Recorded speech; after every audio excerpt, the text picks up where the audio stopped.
नमस्कार दोस्तों, मुझे कुछ दिनों से लग रहा था कि मैं हट के एक वीडियो बनाऊं वसंत कुंज D6 कॉलोनी के बारे में।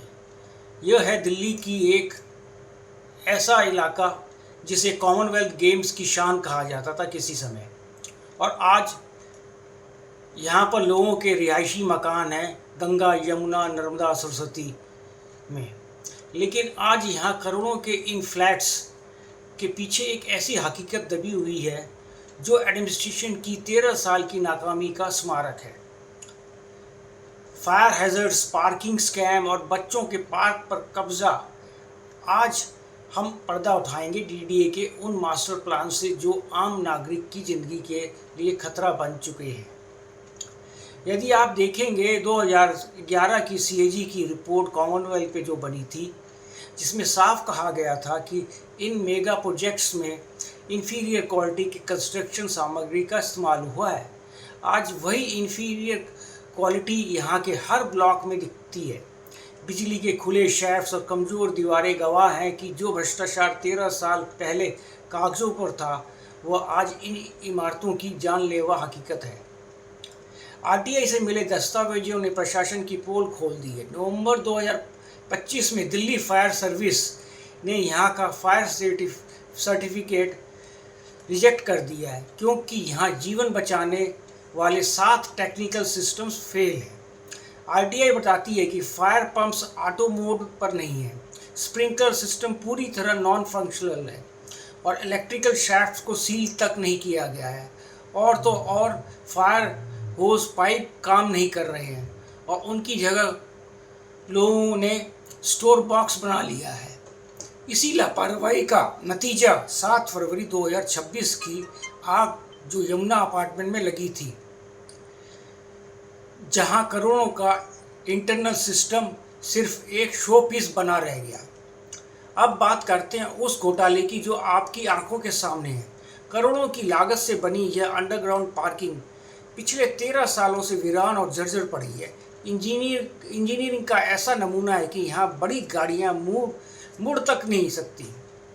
स्ट्रक्चरल डिफेक्ट्स की वजह से यह पार्किंग आज एक घोस्ट जोन बन चुकी है। यहाँ सीपेज और कमज़ोर खंभे किसी भी दिन बड़े हादसे को न्योता दे सकते हैं। क्योंकि बेसमेंट पार्किंग बेकार है, इसलिए गाड़ियाँ मजबूरी में सड़कों पर खड़ी हैं।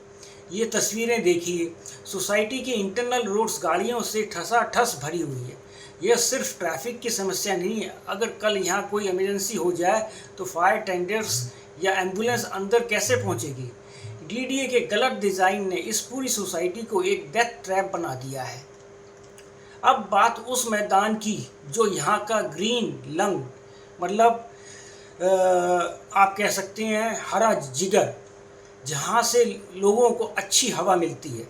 14 साल से यहाँ बच्चे खेल रहे हैं और बुजुर्ग योगा कर रहे हैं, लेकिन अब डीडीए अचानक जाग गया है और इसे एलएससी प्लॉट बताकर यहाँ कमर्शियल कॉम्प्लेक्स बनाना चाहता है। सवाल यह है कि जब नर्मदा और सरस्वती ब्लॉक्स के पुराने शॉपिंग सेंटर्स 14 साल से 90% खाली पड़े हैं, तो गंगा नर्मदा सरस्वती में पार्क को उजाड़ कर नया कंक्रीट का ढांचा क्यों खड़ा किया जा रहा है? निवासियों ने इस लैंड ग्रैब के खिलाफ दिल्ली हाई कोर्ट से स्टे भी ले लिया है और अभी कोर्ट सबजुडिस है, केस सबजुडिस है। यहाँ 2 ऐतिहासिक केस मिसाल है। मीला सेन वर्सेस डीडीए 2026 में जिसका कोर्ट ने डिसीजन दिया था। उसमें माना गया कि अगर दशकों तक किसी ज़मीन का उपयोग नहीं हुआ है तो उसे निवासियों की ज़रूरत के हिसाब से ओपन स्पेस में बदला जा सकता है।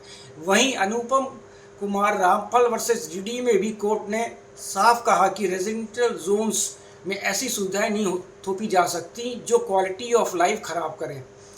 डॉक्ट्रिन ऑफ लैशेस कहता है कि 13 या 14 साल की सुस्ती के बाद डीडीए को इस पार्क को छीनने का कोई हक नहीं है। वसंत कुंज D6 की यह लड़ाई सिर्फ एक प्लॉट की नहीं बल्कि सुरक्षा और हक की लड़ाई है। निवासियों की मांग सीधी है, स्वतंत्र third party fire audit, defective parking ठीक की जाए और इस पार्क को स्थायी रूप से ओपन स्पेस घोषित किया जाए। क्या प्रशासन इस टिकिंग टाइम बॉम्ब को फटने से पहले रोकेगा? इस वीडियो को शेयर करें ताकि सोई हुई सरकार जाग जाए। आपका जैनेंद्र भारती, नमस्कार।